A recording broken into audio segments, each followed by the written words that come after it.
Bonjour et bienvenue. Alors aujourd'hui ça va être un tirage sentimental et je vais regarder la situation actuelle avec le petit Lenormand et après j'utiliserai le tarot histoire de sorcière et l'oracle d'Isawat pour éclairer la situation. Je voulais remercier toutes les personnes qui s'abonnent, qui commentent, qui laissent des j'aime et voilà. Merci pour cet échange, merci pour votre bienveillance. Et allez, j'arrête de blablater et on y va. Alors, qu'est-ce qui se passe entre vous?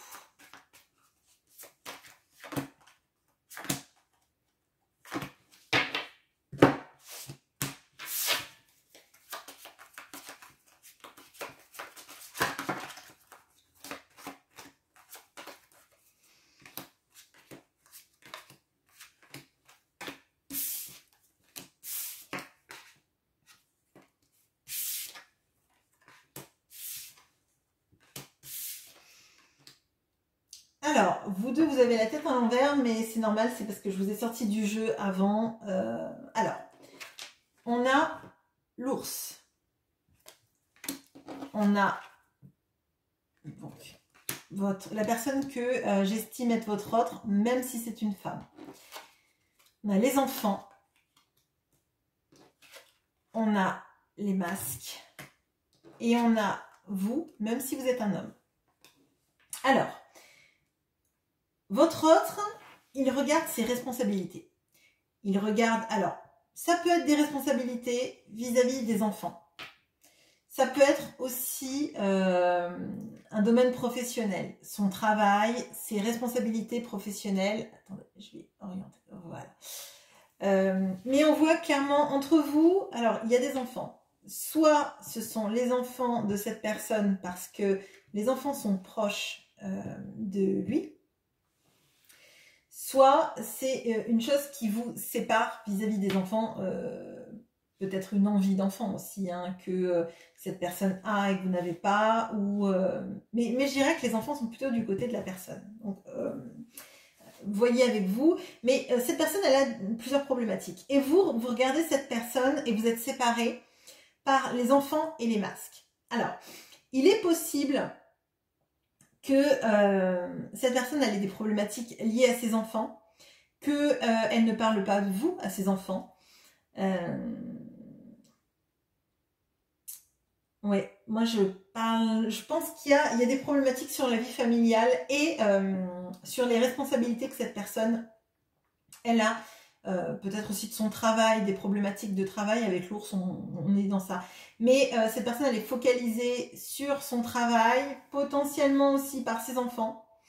Et moi, j'ai l'impression qu'en fait, vous vous posez la question de savoir si les enfants sont la raison de cet éloignement ou si cette personne, elle n'est pas dans les masques, les faux semblants. Peut-être que cette personne vous a dit que elle ne pouvait pas se mettre avec vous à cause des enfants, ou qu'elle ne vous en parlait pas parce que les enfants ne sont pas prêts. Et il y a des problématiques vis-à-vis de ça. Mais moi, là, j'ai l'impression que la plus grosse problématique, c'est le sentiment de responsabilité de cette personne. Potentiellement le travail, les enfants aussi, mais il y a une grosse problématique autour de ça. Bon, on va aller regarder avec le tarot et l'oracle d'Isawat. Alors, comment cette personne vous voit aussi?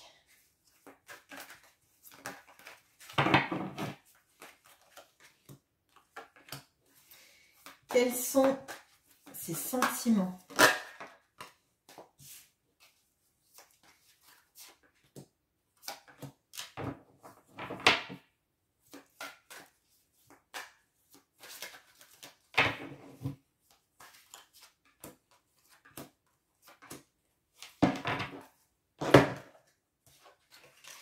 Alors, comment cette personne vous voit?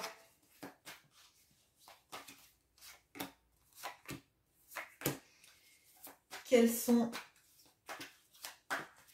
ses sentiments? Et quelles sont les actions qu'il ou elle a envie de mettre en place vis-à-vis de vous?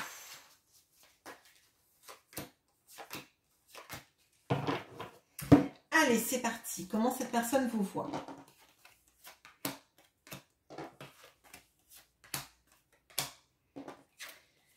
Alors, on a le 5 d'épée et la maladie.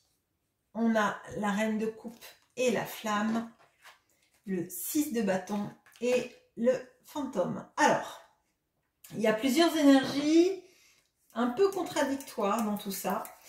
Alors, en centrale, on a la reine de coupe et la flamme. Bon, ça veut dire que clairement, cette personne, elle vous voit comme la personne capable de l'aimer énormément, capable d'empathie, vous avez une grosse capacité d'écoute, visiblement, vis-à-vis de cette personne.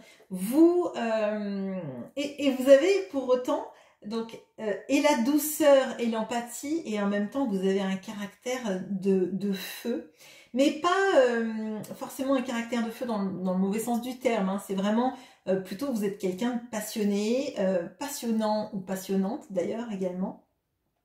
Vous êtes quelqu'un qui suscitait son désir et moi je ressens que cette personne elle vous voit comme quelqu'un d'extrêmement généreux ou généreuse, quelqu'un qui est là pour les autres, qui est jamais dans la victoire solitaire, qui vous associez toujours, chaque fois que vous réussissez quelque chose, vous ne tirez pas la couverture à vous. Vous êtes plutôt dans le partage de la réussite et en faire profiter tous les gens que vous aimez. Il y a aussi entre vous, visiblement, des petits heurts, je dirais, sur la manière de communiquer, la manière de... j'ai l'impression qu'il y a pardon, je bégaye, des désaccords. Alors, des désaccords, mais pas sur le fond, plutôt sur la forme. C'est ce que je ressens. Et en fait, ces désaccords, en fait, rendent votre autre malade parce que c'est comme si il ou elle ne savait pas comment s'y prendre pour vous exprimer les choses sans être maladroit, maladroite. Il y a cette notion de d'avoir une communication un peu malade, mais malade dans le sens de pas arriver en fait à quand on parle à exprimer tout ce qu'on veut de la bonne façon. Et j'ai l'impression que votre autre il se sent un petit peu pas capable de mettre les bons mots sur les bonnes sensations, contrairement à vous qui visiblement arrivez à ça et êtes plutôt dans la recherche du dialogue. Il y a le passé là, et qui est entre vous sur cette ligne. Alors, je ne sais pas si ce sont les enfants dont on a parlé tout à l'heure, ou une vie passée ou présente, mais il y a une ombre en fait, l'ombre du passé, qui est entre vous, dans votre relation, qui part pas, qui pèse en fait sur la relation. Je veux bien que vous me disiez en commentaire si ça vous parle, mais il y a quelque chose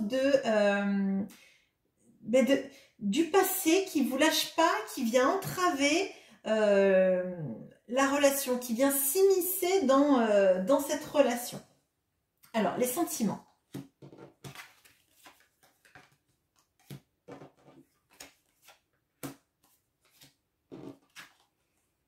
Alors, on a l'as de bâton et la réflexion. On a la roue de la fortune et l'illumination. On a le 10 d'épée et le veau d'or. Bon, alors, c'est quelqu'un qui a peur là d'être trahi par ses illusions.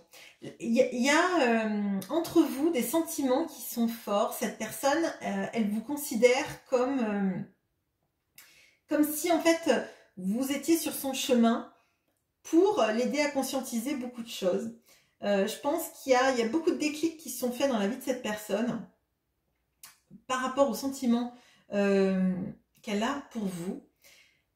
Et potentiellement aussi grâce en fait à votre capacité d'écoute et de verbaliser les choses que cette personne elle a du mal elle à faire.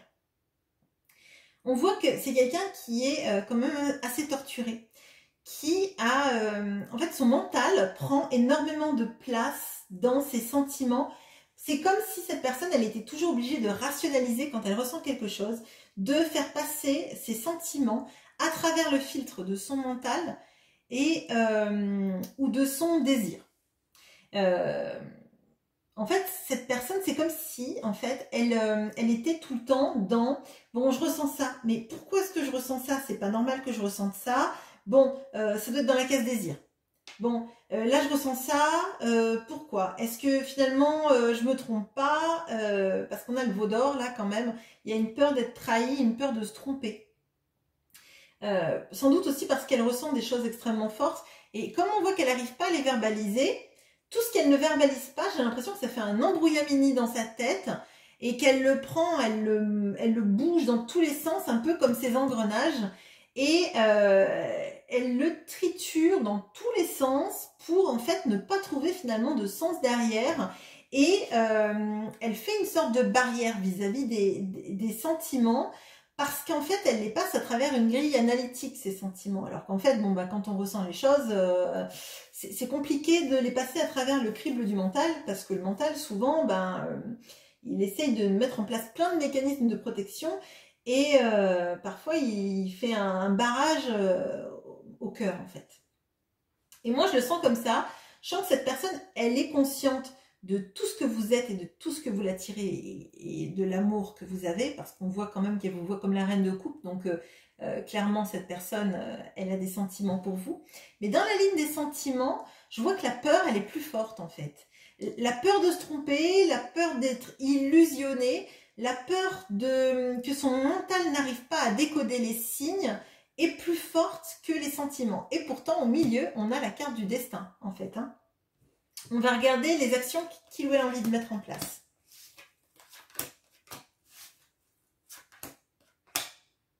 Ok. Alors, on a l'action et le chevalier de bâton. On a le chevalier de pentacle et le grand cœur. On a le page de bâton et la balance. Alors, il y a plusieurs choses là-dedans. Bon, déjà, on a 2 chevaliers et on a un page. Ça fait quand même 3 personnages. Alors, 2 choses sont possibles. Cette personne, soit elle voit qu'il y a quelqu'un qui est en train de vous courtiser, et elle a peur en fait que cette personne arrive à lui damer le pion, si on peut parler comme ça. Elle a peur en fait que le déséquilibre de l'engagement et de la relation fasse que quelqu'un arrive à vous conquérir avant lui ou elle. La deuxième option, c'est que cette personne, elle est en train de se dire qu'elle prend du temps, alors que l'amour est au bout du chemin, et qu'il serait mieux de commencer le chemin et de commencer à partir que de procrastiner sans arrêt, sachant qu'elle va prendre du temps, parce qu'elle a des problématiques à régler visiblement. Et moi, je crois qu'elle est focus, là, actuellement, on l'a vu avec le Normand, sur sa carrière, potentiellement les enfants,